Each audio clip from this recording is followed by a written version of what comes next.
बच्चों, हम पढ़ रहे हैं राम लक्ष्मण परशुराम संवाद। ये 5वां संवाद है इस पाठ का। 4 संवाद हमारे पहले हो चुके हैं और 5वां देखिए। इस संवाद में अब तक जो चल रहा था, यहाँ कवि ने लक्ष्मण परशुराम जी के मुख से अपने ही कार्यों की डींगे सुनकर उन्हें कहते हैं कि सूरवीर अपने शौर्य का परिचय युद्ध भूमि में दिखाते हैं। कायर लोग अपनी डींगे हाका करते हैं। वे आगे कहते हैं, क्या कह रहे हैं कि तुम तो कालू हाक जनु लावा, बार बार मोही लागी बोलावा। मतलब वो कह रहे थे, आप तो जैसे बार बार आवाज़ लगाकर काल को मेरे लिए बुला रहे हो। वो बार बार कह रहे थे, उसको बार बार फरसा दिखा रहे हैं, मैं तेरे नु कर दूंगा, वो कर दूंगा। उनका लक्ष्मण जी कह रहे हैं, तो आप तो जैसे बार बार आवाज़ लगाकर मेरे लिए काल को बुला रहे हैं। सुनत लखन के बचन कठोरा, परसु सुधारी धरेऊ कर धोरा। लक्ष्मण जी के इस प्रकार के कठोर वचन सुनकर परशुराम जी ने अपने भयानक फरसे को सुधारकर अपने हाथों में पकड़ लिया और कहने लगे, क्या कहने लगे, अब जनि देही दोसु मोहि लवगु, कटुवादी बालकु वध जोगे। नुके ये कहने लगे कि यह कटु वचन बोलने वाला बालक मरने योग्य है, वध करने योग्य है। ये इतनी बदतमीजी कर रहा है, ऐसी ऐसी बात बता रहा है। उसने अपना फरसा सुधार कर अपने हाथ में पकड़ लिया। नुका अब तो ये मरने पा गया है। बाल बिलो की बहुत में बाचा, अब ये हूँ मरनिहार बहुत साचा। अरे मैं बालक समझकर इसे बहुत बचाया। अरे मैं का बच्चा है, कोई बात नहीं, इसे बहुत बचा रहा हूँ, किंतु अब तो यह सचमुच मरने को ही आ गया है। अब इसे मरने से कोई नहीं बचा सकता। कौशिक कहा क्षमिए अपराधु, बाल दोष गुण गणही न साधु। मतलब कौशिक विश्वामित्र जी ने कहा, अपराध क्षमा कीजिए, सज्जन बालकों के गुण और दोष नहीं गिना करते। वो कह रहे हैं विश्वामित्र, अरे अपराध क्षमा कीजिए, छोड़ो। जो सज्जन लोग होते हैं, अच्छे व्यक्ति होते हैं, साधु लोग होते हैं, वे बालकों के गुण और दोष नहीं गिनते। बालकों के गुण दोष तो वे गिनते ही नहीं। बच्चा है लक्ष्मण, उसने बता रहा है, घर कुठारू मैं अकरुण को ही आगे अपराधी गुरुद्रोही। परशुराम जी बोले, तीखी धार वाले कुठार और मुझ दया रहित और क्रोधी के सम्मुख यह गुरुद्रोही उत्तर दे रहा है। ये मतलब बता रहे हैं कि तीखी धार वाले कुठार और मुझ दया रहित के आगे मैं तो दया ही नहीं। अरे सैकड़ों बार तो मैं ये धरती क्षत्रियों से हीन करके ब्राह्मणों को दान दे दी, और ये बोल रहा मेरे क्रोधी के सम्मुख यह गुरुद्रोही उत्तर दे रहा है। उत्तर दे छोड़े बिना मारे, केवल कौशिक शील तुम्हारे, और इतना होते हुए भी मैं इसे बिना मारे छोड़ रहा हूँ। सो हे विश्वामित्र, केवल तुम्हारे शील और प्रेम के कारण। क्या कह रहे हैं, तुम्हारे शील और प्रेम के कारण मैं इसे बिना मारे छोड़ रहा हूँ। अन्यथा न तय यही, मतलब अन्यथा यही काटी कुठार कठोरे, गुर ही उरिन होते उस श्रम थोरे। अन्यथा मैं इसे इस कठोर कुठार से काटकर थोड़े ही परिश्रम से गुरु के ऋण से मुक्त हो जाता। गाधी सनु कहे हृदय हसी मुनि ही हरियाले सूझ, ए में खांड ने ऊख में अजहू ने बूझ अबूझ। मतलब इसमें विश्वामित्र ने यह सब सुनकर हृदय में ही हंसकर कहा, मुनि को सर्वस्त्र हरा ही हरा सूझ रहा है। उसने मनी मन हंसकर कहा, जो मुनि है, जो विश्वामित्र है, इसको चारों ओर हरा ही हरा सूझ रहा है। वे सर्वस्त्र विजय होने के कारण राम लक्ष्मण को भी साधारण क्षत्रिय ही समझ रहे हैं, किंतु यह लोहे की बनी हुई खांड है, ईंट की खांड नहीं, जो मुंह में लेते ही पिघल जाएगी। खेद है मुनि अब भी ना समझ है, इनके प्रभाव को नहीं समझ रहे। इनका हमें खेद है, आप अब भी इनके प्रभाव को नहीं समझ रहे हैं। अब देखिए अगला भी पढ़िए। अभी कहऊ लखन मुनि शील तुम्हारा, को नहीं जान विदित संसारा। मतलब यहाँ पर क्या है, यहाँ कवि ने उस समय का वर्णन किया है जब शिव जी का धनुष टूटने के पश्चात परशुराम जी आते हैं और लक्ष्मण परशुराम का वाक युद्ध होता है, और परशुराम जी अपने कुल्हाड़े से लक्ष्मण जी को मारने की बात करते हैं, और विश्वामित्र को उसे समझाने की बात कहते हैं। तब लक्ष्मण जी उसके उतावलेपन पर क्या व्यंग करते हैं, देखिए। कहा ना, कहूँ लखन मुनिशील तुम्हारा को नहीं जान विदित संसारा। लक्ष्मण जी ने कहा, हे मुनि श्रेष्ठ, आपके शील को कौन नहीं जानता, ये तो पूरे संसार में प्रसिद्ध है जो आपका शील है। माता पिता उरिन भय नी के गुर ऋणी रहा सोचू बड़ जी के। अरे माता पिता के ऋण से तो अच्छी तरह में मुक्त होगा, अब गुरु का ऋण शेष रहा है।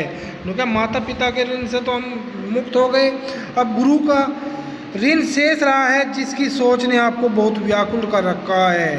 कहा ना, गुरिन रहा सोचू बड़ जी के, जिसकी सोच ने आपको बहुत व्याकुल कर रखा है। सो जनु हमरे ही माथे काढ़ा, दिन चढ़ी चले ब्याज बाड़ा।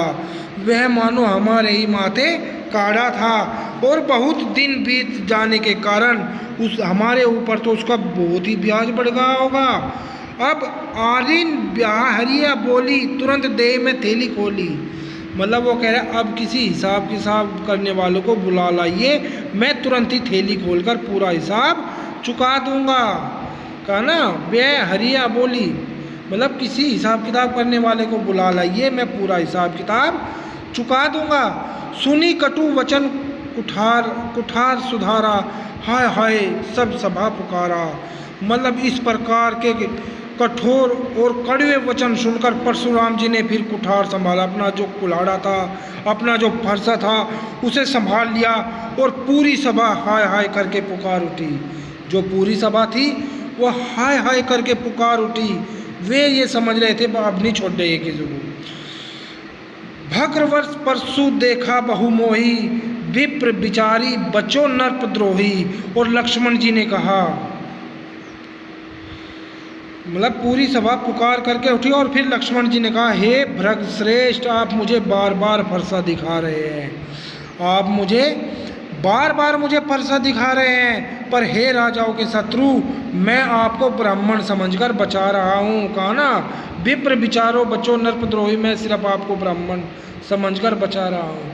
लोग आप तो मुझे बार बार फरसा दिखा रहे, अरे ये देख, मैं आपको ये सोच रहा मैं ब्राह्मण है, मेरा हाथों पाप ना लग जा, मैं आपको बिना बात बचा रहा हूँ। मिले ने कबहू सुभट रन गाढ़े, द्विज देवता घरी के बाढ़े। और पर वे कह रहे हैं कि हे राजाओं के शत्रु, हे क्षत्रियों के शत्रु, मैं आपको ब्राह्मण समझकर बचा रहा हूँ, आप कभी बलवान और वीर योद्धा नहीं मिले। उन्होंने कहा, आपको तो कभी बलवान और वीर योद्धा नहीं मिले। हे ब्राह्मण देवता, आप घर के ही बड़े हैं, आप घर के में ही वीर योद्धा है। उन्होंने कहा, अपने घर के ही बड़े और अपने घर के ही वीर योद्धा, आपको शायद कोई वीर योद्धा नहीं मिले। अनुचित कही सबू लोग पुकारे, रघुपति सैनी लखनऊ नेवारे। और वे मतलब वे सभी को कह रहे हैं, यह सुनकर सभा में उपस्थित सभी लोग यह अनुचित है पुकारने लगे। उसी समय जो रघुनाथ जी है ने आंखों के इशारे से लक्ष्मण जी को रोक दिया। लखन उतर आहितु सरिस भग्र बर कोपु करसानु, बढ़त देखी जल संवचन बोले रघुकुल भानु। और लक्ष्मण जी के उत्तर आहुति के समान थे, जिसमें परशुराम जी के क्रोध रूपी अग्नि को बढ़ते देखकर रघुकुल के सूर्य श्री रामचंद्र जी जल के समान शांत करने वाले वचन बोले। मतलब इसमें यही है, इस संवाद में लक्ष्मण, इसमें बता देता हूँ, इसमें संवाद में दोनों जो संवाद पढ़ाए हैं इनमें क्या होता है। आप तो जैसे बार बार आवाज़ लगाकर काल को मेरे लिए बुला रहे हो, मतलब लक्ष्मण जी परशुराम जी को बोलते हैं। और लक्ष्मण जी के इस प्रकार के कठोर वचन को सुनकर परशुराम जी ने भी अपने भयानक फरसों को सुधारकर अपने हाथों में पकड़ लिया और कहने लगे, अब लोग मुझे कोई दोष न देना, यह कटु वचन बोलने वाला बालक बिल्कुल मरने योग्य है, इसे बालक समझकर मैंने बहुत बचाया, किंतु अब यह सचमुच मरने पर ही आ गया है, अब इसे मरने में कोई नहीं बचा सका। अब तो मैं इसे ख़त्म ही कर दूंगा, अब इसे मरने से कोई नहीं बचा सकता। और फिर जो उनके गुरु होते हैं, जो विश्वामित्र होते हैं, वो कहते हैं जी अपराध क्षमा कीजिए। जो सज्जन लोग होते हैं वो बालकों के गुण दोष नहीं गिना करते, वो बालकों के गुण दोष नहीं देखते। बच्चा है कोई बात नहीं।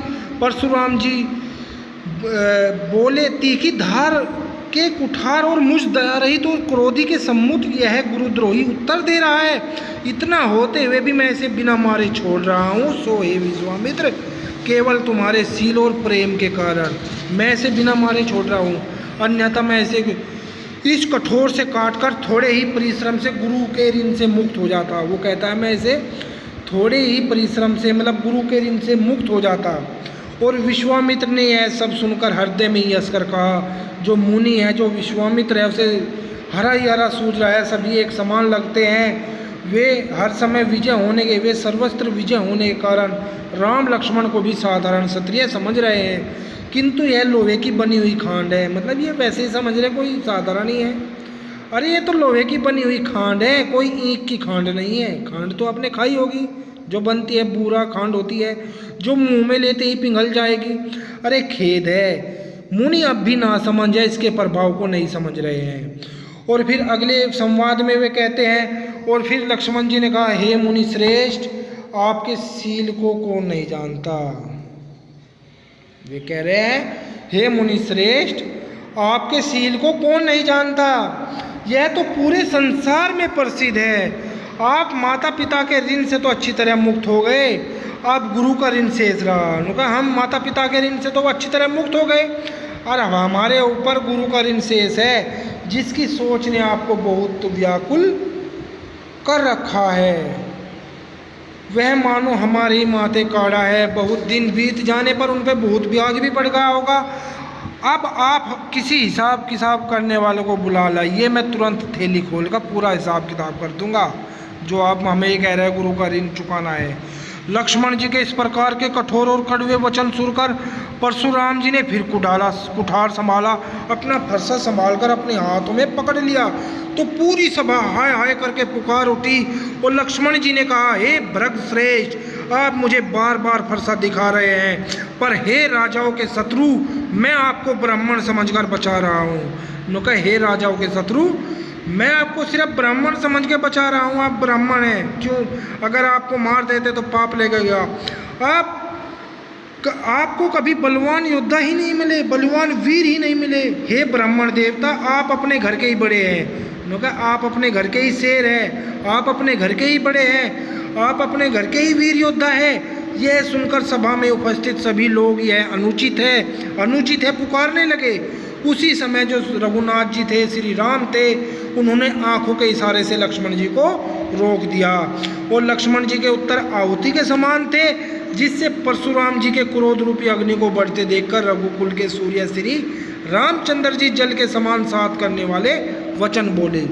बच्चों, आज तक हमारा ये परशुराम संवाद आज ये खत्म होता है। सभी बच्चे इनका अध्ययन करेंगे और याद करेंगे, ताकि प्रश्न उत्तर आपको अच्छी तरह याद हो सके। धन्यवाद।